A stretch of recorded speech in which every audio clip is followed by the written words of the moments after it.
love to get on. I love to get so on. I love to get on. Let me stop before I get copyrighted. Y'all, low key, I want to get a neck tattoo. It's like red ink, like right here. I'm doing too much. I'm wilding. Alright, y'all. Welcome back to another video.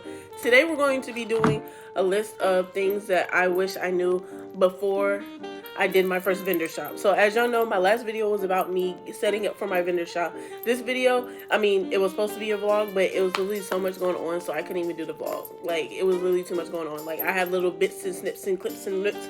But if I were to try to sit here and give y'all a vlog, it literally would not make sense. So I'm gonna try and put little pieces of the puzzle together for y'all. This video is just gonna be about the things I wish I knew before I went into the vending that I did, the vendor shop that I did, which was very successful, by the way. So I'm very appreciative of the support I had while I was out there. Many more to come and a lot more preparation. And I'm very much more knowledgeable, even though it's only my first one. I'm very much more knowledgeable, and I'm excited to share that information with you guys. Because I feel like a lot of stuff you don't know until you're actually in the shoes of doing it. I honestly wrote down some already, but this is my like weekly thing. I don't know, like things I need to get done throughout the week. But the first point I'm going to touch on, which I feel like is very, very, very crucial and important, and like this is lesson learned. No shade to anybody that helped me while I was out there. What else? Because I want to be respectful. I want to be respectful. I'm very grateful, and I'm blessed to have the friends and the cousins that I have. But be nice. I'm finding it. Being the most transparent I can be is that people are not going to care. See, it sounds messed up now that I like deliver it like this, but this is literally the only way I can say it. Like, people are not going to care as much as your business as they would care for their own, if that makes sense. Like, if you got to be somewhere at a certain time, nobody's going to be in a rush besides you in a way. Like, they're going to try and care and like try and cater to you. Like, I feel like my family tried to cater to me as much as they could, but at the end of the day, like, you can't really get on anybody, or because you're starting, this is something that you're starting, right? So it's like you're kind of seeing it as your baby, and I feel like a lot of people don't see it as that, only for some fact that it's like their name isn't on the line, or like, you know, it's just a kind, it's a different mindset, obviously. So it's like, if you have the money, honestly, you can hire somebody. You can hire an assistant for the weekend or whatever the case is. But at this, like, I had my family, and I feel like at the end of the day, like, people aren't going to move to your beat because it's not their thing. Like, if it's needed, it needs to be with you. Like, that's just how I feel. Like, I just would never put myself back into a situation where I have to depend on people. Like, it's my event, so I need to be responsible for everything that is going on. Point number 2, I'm going to say capitalize, capitalize, capitalize. Capitalizing is so, like, okay, so as y'all know, or if you don't know, like, I went during the Knicks championship or whatever it is, and I had some Knicks products. Now, that stuff sold immediately. When I had a hat up there that was Knicks colors, he said, when he bought my hat from me, he literally said, you know, I'm gonna just go to the city and double the price and sell this for double the price. I couldn't do nothing but respect it, like, respectfully. I said, I know, like, I couldn't even, because it was a girl's hat, but it's just the fact of, like, capitalizing off of moments that are important. So, for example, if there's, like, a Knicks game, get a bunch of stuff that's, like, Knicks related or whatever, you know what I mean, like, whatever's going on, just capitalize off of that opportunity. Like, for example, Christmas, when Christmas is coming up, you just want to have a bunch of stuff out there that's a bunch of Christmas colors, or, like, gifts to give to people. Like, you need to capitalize off of what's important at that time in the area that you're selling in. All right. Point 3, not only do you need to capitalize, you need to do research on the area that you're vending in. But the demographic matters. Like, if you're in an area, it's kind of like capitalizing, but if you're in an area that's very popular for, like, if you're in a predominantly white area, coffee mugs and like, I'm trying not to sound like crazy, but things that are going to pertain to the area that you live in or that you're going to be vending in. Just do your research on that area. If the demographic is predominantly white people, you need to dabble and dibble in that area. If your area is predominantly black people, you know what we like, whatever case it is, do your research on that. You know what I'm saying? Like, just make sure you know where you can't. That's like going in a predominantly white area and you trying to sell bonnets. You see what I'm saying? Like, it's not gonna mesh well. You know what I'm saying? Just not going to. Right, number 3, I'm going to say, take pictures of everything. Take pictures of you setting up, videos of you setting up. You need to get there early so you can actually have time to do this and don't feel overwhelmed. And that's going to be another one of my tips. But number 3 is to take pictures, take videos of everything. If you have somebody to take pictures and videos of everything for you, I would highly suggest doing that. But just do like videos of your setup. Just get as much content as you can possibly. Be there on time. If there's a time for you, if you can get there earlier than what they're telling you, if they say, oh, this is the time you need to be here, but you can come at this time, go at that time that they said that you can be there. Like, you need to have as much time as possible to set up. And this is the problem I was running into. I knew how much I needed to do when I got there. The people that were helping me didn't. Like, they couldn't see the vision because I'm the one that's setting it up. I'm the one that's running it. I'm the one that got all this stuff to set up. They're not seeing that, so they think that we have time to lollygag. I'm like, no, I really got a lot to do when I get to this vending shop. And I feel like that was one of the main problems I was running into. But yes, I would be transparent as far as that. And I would try and get there, like I said, as early as you can. Literally, you need to have time to set up. Engage with your clients. Engage with the people that are walking. Like, a lot of people, and I realize this, like, a lot of people, I feel like, that have been vending for a long time, they sit behind the desk and just sit on their phones and just expect the customers to come to them. Sometimes it works, but I feel like it's a lot better, especially if you're starting out, for you to go and engage with customers and like actually talk to people on the streets or whatever it is. Even if they're not buying from you, like, it's just good to like get your name out there and be like, network. There we go. To network with people and get to know people, get to know other business owners, even the people that were next to me or whatever it is. I got their contact information just for like knowledge. And the 2 sides that were next to me, I feel like God placed me there on purpose because I was learning a lot from both of them, and they were super friendly and they helped me with everything. Like, they were helping me set up my tent, telling me where I should place my tables and everything like that.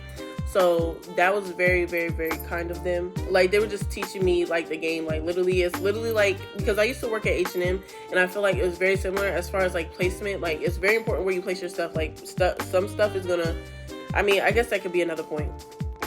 Like, your setup matters. Like, the way you set your stuff up and how you display your stuff is very, very important. Like, the stuff that you know is going to sell, you need to bring it to the front, you need to bring it to the forefront, and you need to put it to where it's noticeable and you can see it with colors and all this other stuff. Like, that's very important, I feel like. And like, you need to put the stuff at the front that's going to attract people to your business. You need to have clear prices. Now, this is where I feel like I kind of like messed up at, because I didn't have time. Like, I literally didn't have enough time because I was supposed to get there at 8. I didn't get there until like 9:30 or something like that due to other people. Like, I can't control the speed of other people, and I'm staying with my family, so it's like, it's a long story, but I wasn't on my time. I had a shorter amount of time to get ready, like at the vendor shop, so I didn't have time to write down prices.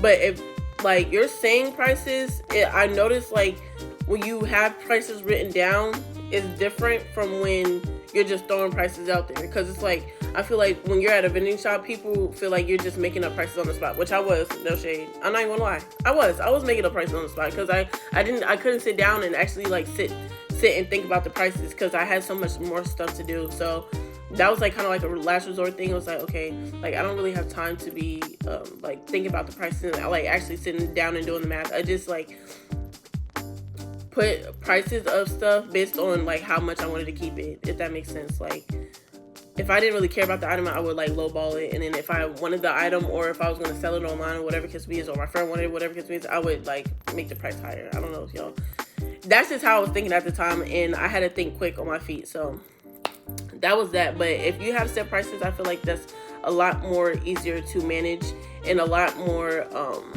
like trustworthy as far as with like customers, if that makes sense. Like nobody just wants to hear a price thrown out. Like they want to see the price and be like, okay, this is final price. You're not just making it up. I feel like that was a big deal. Nobody really made it a big deal as far as me, but I could tell, like I said, I could just tell the difference on if I could, like if I was just writing prices down. Bring more than you need. Another thing, bring more than you need, because as y'all can see in my last video, I literally waited last minute for this event. I didn't have, no, I'm not gonna say I didn't have as much as I needed, but I knew what would sell, and I didn't make enough of what I knew what was going to sell.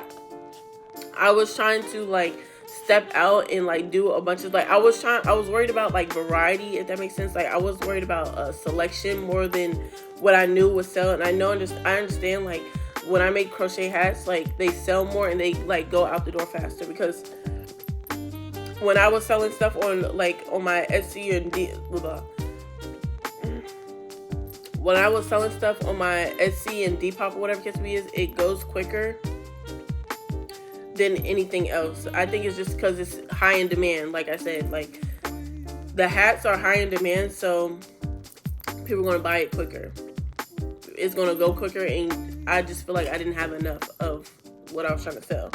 So, but I would definitely say bring more than what you need if you have the product. Like, it feels good to sell out, but it's like, damn, I kind of put myself in a situation where I could have been making more money, and now I don't have nothing to give these people. You know what I mean? I don't know.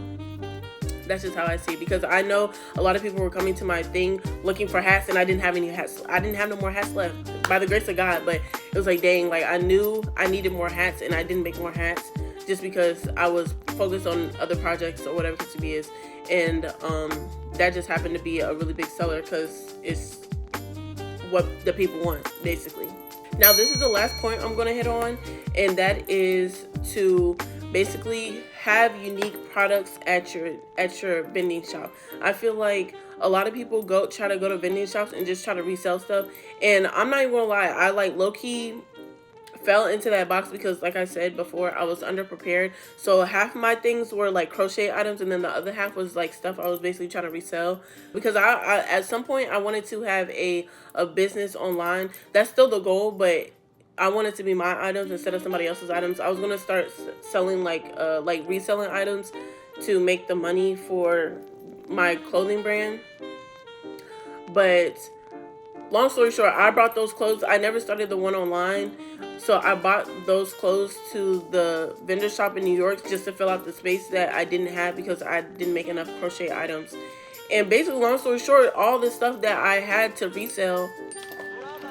All the stuff I had to resell, damn, that just made me lose my train of thought, bro. That's why you turn your phone off during videos. All the stuff I had to resell, it was sitting there while all my crochet items were basically going off the shelf. So, which is understandable because, like I said, people come to these shops or come to these vendor stuff to get stuff that you cannot get online or can't get in the stores, which is understandable and it makes 100% sense. But I don't know, I guess in my head I was just thinking a different way, like, oh, like I have it, might as well put it out, which is understandable. So if you want to do that, you can do that, but I wouldn't rely on that selling. Like, I was just using that to fill in space. Didn't really expect to sell it, if that makes sense. I sold like maybe 2 or 3 items out of that. Like, what was really selling is the stuff that I handmade, which is what I wanted. Those are all my tips as far as your first vending shop. If you are having a vendor shop or thinking about doing it or have one in the future plan, good luck to you, and I hope a very successful first vending shop. Now I'm gonna go into the products that I bought for the vending shop, which was a lot. It was honestly a huge investment. I'm not even gonna lie to you guys, but I'm gonna put on the screen what it is, and I'm also going to make a Amazon storefront for all this stuff so that you can just go to one place to purchase the stuff. Let's see. I did get stocking caps. Only for some fact, nobody wants to buy a hat that everybody's head has already been in. Like, nobody wants to do that. So I did get stocking caps, and those were $14.99 for 50 pieces. Cool. I got hangers. but the ones with the pant hangers attached to it. I got 30 for $25.97. I got, and that was for my rack for the clothes that I was trying to resell. I got tablecloth covers. Those it came with two. They were 6 feet each, and 2-pack cost $15.99 for both of them, or $15.59. I'm sorry, for both. I got this QR code stand. It was actually really cute on the table. I'm gonna put a picture right here. But I got that, and that ran me about $29.89. The tent that I had purchased, it was a red tent because my company is Rare Rose, and that cost after tax $158.99. Cool. Let's see what else we got. The clothing rack that I got was $34.99. I felt like it was very easy to put together and take apart, which I love, but it's a lot of pieces, so you just gotta keep them together for when the next time you do a vending shop. All the tools come in there, and it's real easy to set up. My brother did it, but it was real, I could just tell it was real easy to put together. Now I got clothing tags, which were $9.99 for 200 pieces. Now, I started writing prices down, but like I said, I just didn't use them because some things had tags on it, and some things didn't. I'm gonna use the tags for next time I do a vending shop, but it wasn't making sense for me to try and put them, like try and hurry up and put them on there for that time. But those are really cute. I was just writing the size it was, and then the price, and that was that. I also got these business cards saying thank you on them, but honestly, I didn't use them.